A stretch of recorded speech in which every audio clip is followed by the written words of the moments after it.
This video is an unofficial sequel to the PhilosophyTube video, Why the Left Will Win. Please check that out before continuing for the best viewing experience.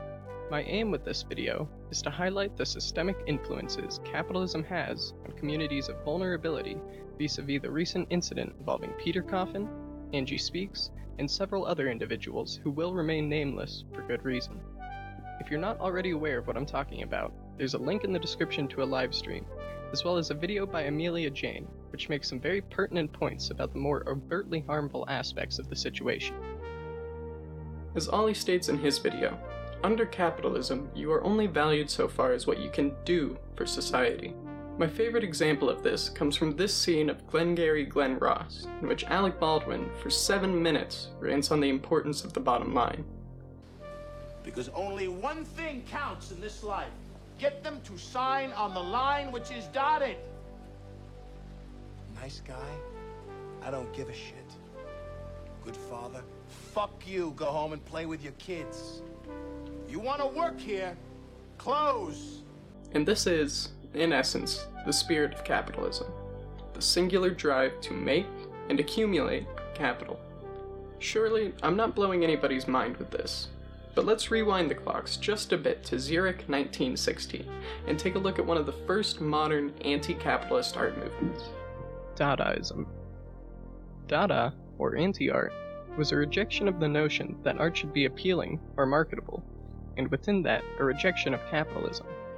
I would recommend Angie Speaks' video on the subject for a much fuller picture, but them's the cliff notes. Capitalism responded by doing what it does best, creating a market. Today, postmodern anti-artists exist exclusively within a capitalist framework. This is because modern capitalism has adapted to commodify expression. This can clearly be seen in the cultural trends of hip-hop since the 1980s. Stephen Yates writes, "The story of hip-hop's journey into the cultural mainstream is the story of a love affair with materialism, or more accurately, capitalism." And artistic expression is really the perfect example of how anti-capitalist sentiment can be converted into social capital and thereby is inexorably influenced by the market.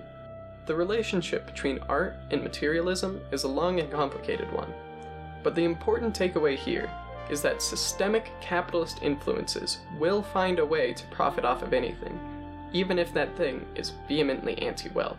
Likewise, social justice spheres are not immune to the marketizing of expression, and by no means is this my unique observation. In Angie Speaks' most recent video, How Social Justice Can Be a Clout Game, she, much more articulately than I, breaks down how capitalist social dynamics can be harmful or even corrosive to leftist spaces. Platforms. These platforms alienate us from our leisure time. No matter what impulses drive our activities on social media, the environment itself does not cater towards effective communication. And honestly, if you haven't seen it already, you need to. If I could put together a BreadTube required reading list, it would just be this video and 6 mirrors. Maybe you see where this is going. Within the scheme of greater BreadTube, Angie Speaks is situated somewhere within the social analyst sphere with the likes of Peter Coffin and Shannon Strucy. And while she is a prolific creator, covering all manner of topics from a leftist perspective, I think that her leftist critique of the left might be the most personally important. I've been a lefty for a few years now. Before that, I had some, well, we could call them counterproductive views. But I moved on. I moved left. For a while, that was like a badge of honor to me. It's a sign of my own maturity. Keep in mind, for me at least, this wasn't just the flicking of a switch. It was a very gradual process of self-acceptance and self-critique. Humans want their beliefs reaffirmed. By nature, we want to be comfortable. And for me, suddenly, being a lefty felt good and felt intuitive. And I spent some time disgusted by the person I used to be. I really questioned how I could have been so misguided about so much. But the truth of the matter is, I didn't think about it. I felt comfortable. And I had a network of individuals and systems all surrounding me, trying to make me feel comfortable. Validated, just unaware of my own moral shortcomings. At some point, I discovered the work of Peter Coffin. and they made me aware, in plain language, of the systems that were exerting influence on me. And that's important. Even the most altruistic of us don't enjoy turning a critical eye on themselves. We all consider ourselves to be, by nature, these pure bastions of independent thought. We're only ever intimately aware of our own rationales, and generally, nobody thinks that they're irrational. By holding an articulate candle to these capitalistic influences, it gave me an out to better myself. Self-actualization through the critique of an outgroup. It felt good. It felt easy. I would think about others. If only you could see yourself as I see you. If only you were as informed as I was. If only. And I felt very, very comfortable. I would surround myself in similar viewpoints and filter out all of the bad information. But I believe on some level, I recognized this pattern of behavior. And it became apparent to me that I had really substituted one community of strength for another. Once again, to a certain extent, I was surrounded by people who only valued me so far as what I could offer. But this time around, what was being expected of me was a little different. I had to have good ideas, good morals. One might even say I had to be perpetually correct. Good, or correct, of course, in this situation, as being defined by the in-group. And this is not to discredit the leftist community. But I would be lying if I said that I didn't stop and reevaluate my views again at this time. The thing is, it had felt intuitive in the same way that it had before. Back when my views were... let's go with problematic again. Around this time, I stumbled on a couple of videos. And this shouldn't be surprising, but it was how the left will win, and how social justice can be a clout game. And it got me thinking about my community. About what I wanted from them, about what they wanted from me. And I think all of these thoughts solidified for me a couple weeks ago, when the, incident happened. Likely, if you're watching this video, it's because you're already familiar with the event to some degree. But if you're not, you're going to be disappointed. I am not going to explain it, comment upon the specifics, or even take a side in the actual incident, for a couple of reasons. Number one, there's no way that I or anyone else could give you the full story. The well of information has been so thoroughly poisoned on this one that no matter what version of the contradictory events I gave, someone will accuse me, perhaps correctly, of making the framing match my narrative. Number two, it really doesn't matter. I'm not here to talk about who's capital R right and capital R wrong. I don't have a horse in this race. And honestly, I'd be a fool to put my neck out so far in my first YouTube video, like I did on Twitter. Rather, I want to talk about some of the more pernicious dynamics that I see on the left, and I want to reach as many leftists as possible. So honestly, whatever your opinion of the actual deplorable events in question, just assume that I agree with you. And just for clarity's purpose, person one is the person whose name starts with an L. If you know who that is, good for you. If you don't know who that is, you really don't need to. You really ought not to, so. But let's talk for a moment about individuals. Specifically, individuals and their relation to hierarchy. Towards the end of Ollie's video, he includes a quote by feminist scholar Elizabeth Martinez, where she emphasizes one of the most common pitfalls of leftist movements. We don't need more competition among different social groups for the gold medal of most oppressed. We don't need more comparisons of suffering between women and blacks, the disabled and the gay, Latino teenagers and white seniors or whatever. Pursuing some hierarchy of oppression leads us down dead-end streets where we will never find the linkage between different oppressions and how to overcome them. This is what Martinez refers to as the Oppression Olympics. And I think it's very important here to draw a distinction between Martinez's usage and the usage of others. What she's getting at there is there are many different axes of oppression, but as individuals, we are only privy to the first-hand experiences that have affected us. But if we limit ourselves by our own perspective, we will be incapable of dismantling or even recognizing the broader oppressive systems that are responsible for this hierarchy in the first place. Essentially, to paraphrase Martinez, it's a call for intersectionality. Whereas on the other hand, you've got bad faith actors like Paul Joseph Watson, we'll call the acknowledgement of any axes of oppression the Oppression Olympics. Just so we're clear here, PJW is wrong about this. And though there is an element of truth to his critique, that's through no fault of his own.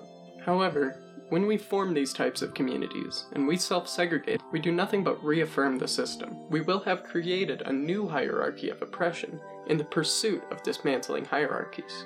When we do so, we say to others, "You're with me because of your shared experience. You're with me because of that which we have in common." And this isn't intrinsically bad. It's a reasonable way to act, honestly. But for the purposes of the left, it is, by definition, counterproductive. But once again, under capitalism, it is how we are encouraged to act.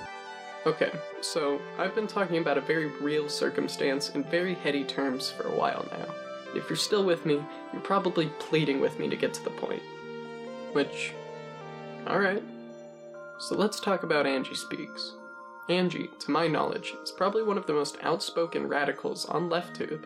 Her library of work includes leftist staples such as critiques of conspiracy culture, Jordan Peterson, and the likes. However, if you ask me, in my mind, some of her best work has been leftist critique of the left. Social Justice as a Clout Game is currently her most viewed video. Certainly, I would say, her best, but even then only clocks in at about 23,000 views at the time of writing this. In terms of the greater leftosphere, this puts her in a relatively vulnerable position. Many left-tubers are excellent at getting us to reevaluate the lenses and dynamics through which we view oppression. But there are very few willing to turn the lens inwards and speak on the different ways which we contribute to our own subjugation. Not that I particularly blame them. It's human nature to react poorly to critique, and this is by no means a problem exclusive to the left. But, once again, this puts Angie in a position of vulnerability amongst her community. So, when shit kicked off, and Peter Coffin was asked to disavow Person 1, alleged fans of Peter and Angie came out of the woodworks to demand that Angie, in turn, disavow Peter Coffin for not disavowing Person 1. Now, I say alleged, not to gatekeep, but because if you've watched any amount of their content, you know that at this point, Peter and Angie are both acting completely consistent within their purported worldviews and lived experiences. Peter, having previously been a victim to an online harassment campaign, doesn't see that as a form of justice. In my opinion, rightfully so. And I know I keep mentioning it, but how social justice can be a clout game so perfectly encapsulates Angie's motivations in this situation that one would think it was made with the benefit of hindsight. Despite this, however, supporters came out of the woodworks to call them manipulators, hypocrites, abusers, some other things that are a lot worse and shouldn't be said in a YouTube video. Now I'd like to let you in on a secret. I've picked up on this because I'm very attentive to such things, but if you didn't, I don't want you to feel bad, okay? It's just because, well, I'm kind of an expert. But Angie Speaks is a black woman. I know! I couldn't believe it at first either, but the evidence just really seems to point towards that conclusion. And even though she played what could be considered the most tertiary role in this situation, the response that she received was disproportionate, disgusting, and literally criminal. Once again, Angie was not even asked to disavow Person 1. Angie was asked to disavow Peter for not disavowing Person 1. It's like a Russian nesting doll of problematic social dynamics. But at the center of it is one of our most outspoken comrades being harassed, threatened, doxxed, and hacked. Which leads me to a conclusion that I don't particularly like, but makes sense.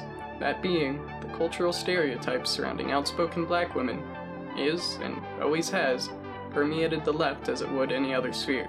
And not just that, but we are also letting these biases drive our actions to a really disturbing degree. And that is why I made this video.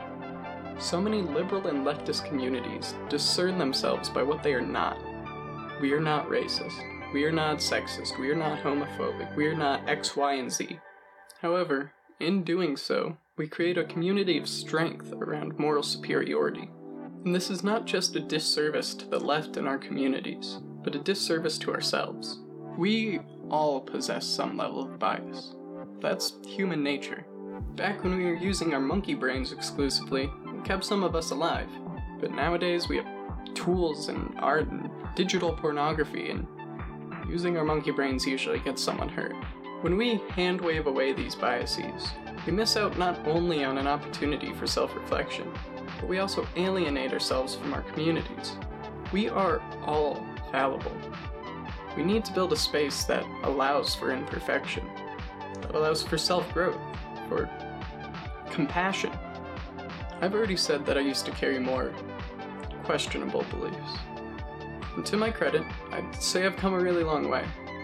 But, and this is a big but, if there had been a public spotlight on me during any point in that process, I'm not sure I would have made it this far. And honestly, sadly, but honestly, I would have retreated back into my sphere of comfort, where I was perpetually correct and never the bad guy. Self-critique isn't easy. Self-growth is even harder. If we keep using only the tools handed to us, we will never create an environment conducive to bettering ourselves. As Peter Coffin puts it in his video on call-out culture, when you say this person is bad, you're saying, I am not like this person, and you can rely on me not to be like this person, who is bad. And so long as we find unity in our strengths, or rather, the ways in which we are not weak, we're bottlenecking ourselves as a movement. If we want to be inclusive, or at the very least continue to consider ourselves so, we need to value each other as more than just a means to an end. And this means rewiring ourselves in a pretty significant way, all whilst being influenced by a system that won't have it. We need to replace condemnation with compassion as our instinctual response. If we keep using only the tools handed to us, they will hand us a hammer, and even our comrades will start to look like nails. I'm not here to condemn anyone.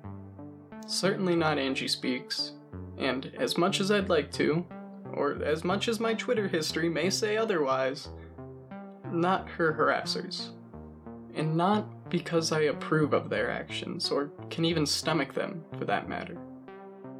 But because I want better. I want better for them, I want better for us, I want all of us to feel safe, loving ourselves and each other. And that starts with being vulnerable. Check out my Patreon in the description, and you could be the first person to support whatever this is. I plan on releasing more lighthearted content in the future, so please stick around for that. And let me know what kind of content you'd like to see in the comments section. Lastly, please have a nice day. You've earned it.